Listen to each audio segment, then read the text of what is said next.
इंतजार था इस दिन का, तरस रहा है दिल बरसों से, इंतजार था इस दिन का, जो खुशखबरी लेके आया है वो आज सामने हम और आपका। So please help you welcome, so please help you welcome the Prince of PRMGSS, the national in charge of PRMGSS, our Dil, our Dharkan, none other than Mr. Kumar Manoranjan ji.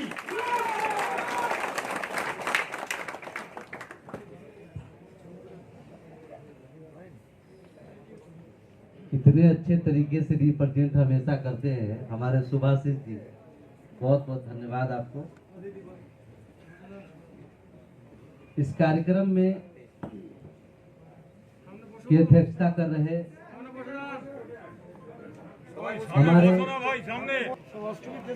हमारे सानू करमकार जी,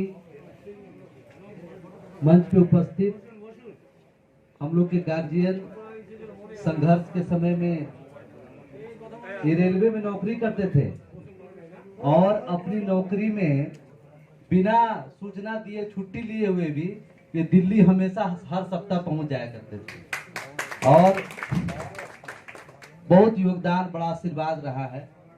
हमारे सभी बुजुर्गों का। तो संगठन ये होता है, जब एक आप लंबी लड़ाई लड़ते हैं,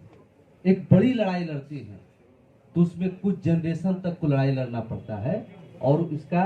इतिहास का गवाह ये है कि जब ये जवान थे तब भी संगठन में थे और आज जब ये रिटायर कर गए हैं तो हम लोग को सफलता मिल रही है। जिन्होंने नींव को बनाया, जिन्होंने जमीन को तैयार किया, ये हमारे सभी हमारे गार्जियन लोग।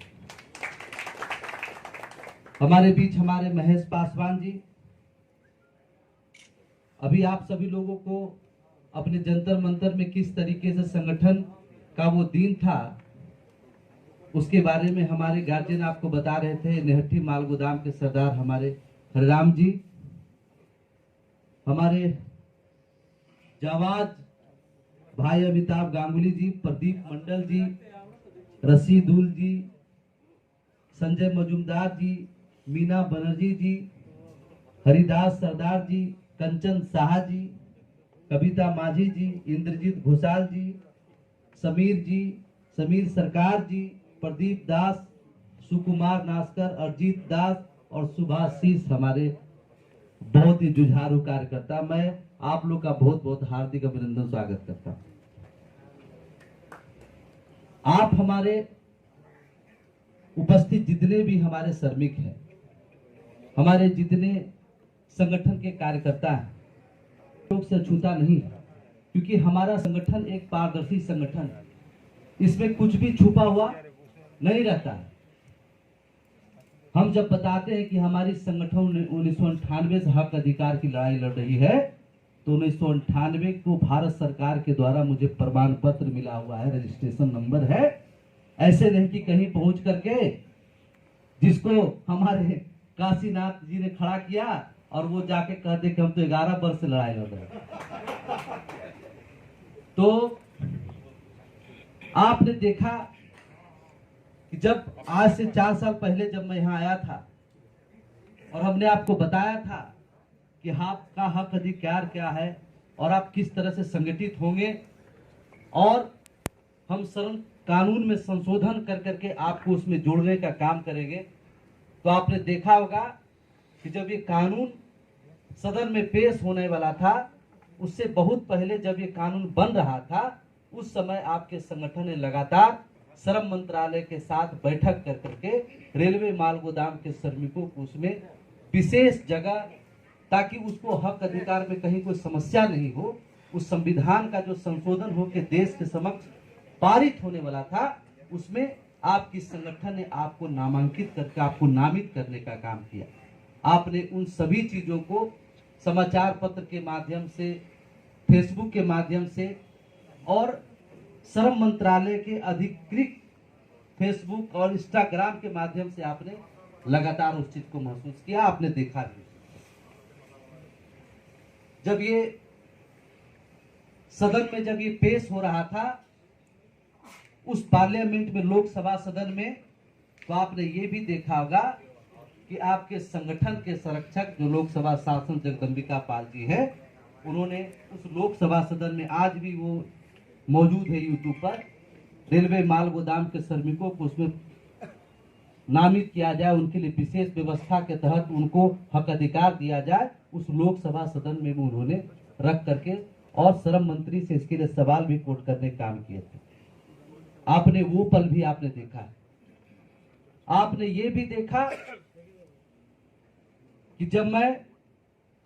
और आपकी राष्ट्रीय महामंत्री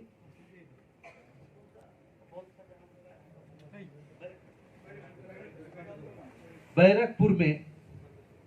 जब वहां हम लोग का कार्यक्रम था और हम लोग ने उस कार्यक्रम में आकर के और मां काली का आशीर्वाद लेकर के दिल्ली पहुंच करके वो सारा फाइल सबमिट करने का काम किया था और उसके बाद हमारी त्रिपक्षीय बैठक का आयोजन हुआ। आपने 23 मार्च के उस अभूतपूर्व ऐतिहासिक दिन को भी आपने देखने का काम किया कि कैसे भारत सरकार के समक्ष रेलवे माल गोदाम के श्रमिकों की हक अधिकार के लिए उस कैबिनेट की बैठक में आपके संगठन के प्रतिनिधि मंडल को उसमें जगह देने के बाद जब आपकी संगठन ने 13 मांग सरकार के समक्ष रखा कि आपको समान काम समान वेतन के तहत प्राप्त हो, आपको रेलवे कर्मचारी का दर्जा प्राप्त हो, आपके बच्चों की शिक्षा के लिए प्राप्त हो, आपके लिए आवास की सुविधा हो, तमाम सारी सुविधा आपको पारित हो, तो आपके 13 मांग को एक भी मांग मानने से इनकार भारत सरकार ने नहीं किया और उसको स्वीकृत करने का काम किया। आपने उसको भी देखा। हम जब त्रिपक्षीय बैठक करके आए थे तो वो त्रिपक्षीय बैठक में जो पारित हुआ था वो पत्र भी हम आपको आपके समक्ष ला करके आपको सुपुर्द करने का काम किए थे। हमारे काशीनाथ के पास वो सारा पेपर भी मौजूद है। आपने देखा कि जब ई श्रम पोर्टल भारत में लॉन्च भी नहीं किया था उस समय उस बैठक में यह निर्णय लिया गया था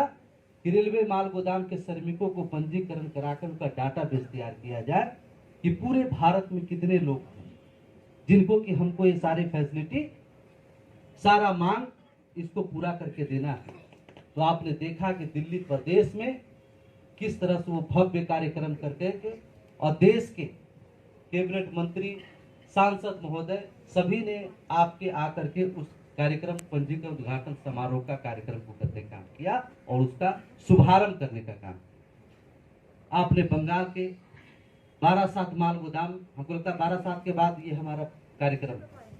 बारासात के माल गोदाम में आप लोग का पंजीकरण उद्घाटन हुआ। आपने न्यूज के माध्यम से हरियाणा का, बिहार का, तमाम जगह का आपने देखा कि किस तरह भारत सरकार और हर राज्य सरकार का आपके संगठन को किस तरह सहयोग और सुरक्षा प्राप्त हुआ। आप अभी कुछ लोग कह रहे हैं कि श्रमिकों को मान्यता मिल गया, परिचय मिल गया। ये परिचय, ये मान्यता ये बहुत पहले मिल चुका था और वो मान्यता जो प्राप्त हुआ है वो मान्यता भारत सरकार ने मान्यता दे करके किसे सूचित करने का काम किया? वो सूचित करने का काम किया भारतीय रेलवे माल गोदाम श्रमिक संघ के आपके इस राष्ट्रीय प्रभारी को कि रेलवे माल गोदाम के श्रमिकों का कर्मचारी के रूप में उनको पहचान दिया गया, उनके लिए कोड तैयार किया गया है। तो उस माध्यम से आपको ये पत्र भी मैंने भेजा था काशीनाथ गायन को, आप लोग उसको देखे भी होंगे, है ना। इस तरीके से अभी जब पूरे हिंदुस्तान में पंजीकरण का काम शुभारंभ है, कहीं कहीं माल गोदाम पर समस्या हो रही थी, तो हमने श्रम मंत्रालय से पुनः बैठक करके और रेल मंत्रालय को हमने कहा कि आप इसके लिए पत्र लिखिए कि हमारे रेलवे माल गोदाम को तो कर्मचारी के रूप में आपने दर्जा दिया है, हमारे संगठन के जो पदाधिकारी हैं उसको भी रेलवे के पदाधिकारी के समान दर्जा प्राप्त हो, उसको भी प्रोटोकॉल मिले, उसको भी सुरक्षा प्राप्त हो। तो भारत सरकार ने 20 दिसंबर को आपके संगठन के सभी पदाधिकारियों को सुरक्षा व्यवस्था और रेलवे के द्वारा उनको पूरा प्रोटेक्शन और उनको रेल पदाधिकारी की तरह उसको प्रोटोकॉल की व्यवस्था हो, ये 20 तारीख को पत्र जारी करने का उनका, यानी हम सिर्फ रेलवे माल गोदाम के श्रमिक को लाभ मिले ये नहीं, हमारे भारतीय रेलवे माल गोदाम श्रमिक संघ के डिवीजन से लेके गोडाउन से लेके जोनल से लेके प्रदेश स्तर के सभी पदाधिकारियों को भी भारत सरकार का वो सभी प्रोटोकॉल उपस्थित उसको मिले जो रेलवे चाहे अन्य संस्थान के पदाधिकारी को प्राप्त होता है। तो ये हमारे लिए सबसे बड़ी सफलता का प्रतीक है। हमने आपको जब भी कहा कि आपके लिए त्रिपक्षीय बैठक करके हम ये काम करके ला के देंगे, ये तमाम चीजें हमने कहा और संगठन ने उसको करके दिखाने का काम किया है। मैं आज आपके समक्ष कह रहा हूं कि आप ये पंजीकरण के काम को सुदृढ़ करने का काम करें। मार्च महीना में तीसरी बार पुनः रेल मंत्री को बैठा करके श्रम मंत्रालय में बैठक होगी और आपके लिए वेतन मान हम लोग फिक्सेशन करने का काम करेंगे। इसमें कोई संदेह किसी प्रकार का किंतु परंतु नहीं है। अब है कि कुछ लोग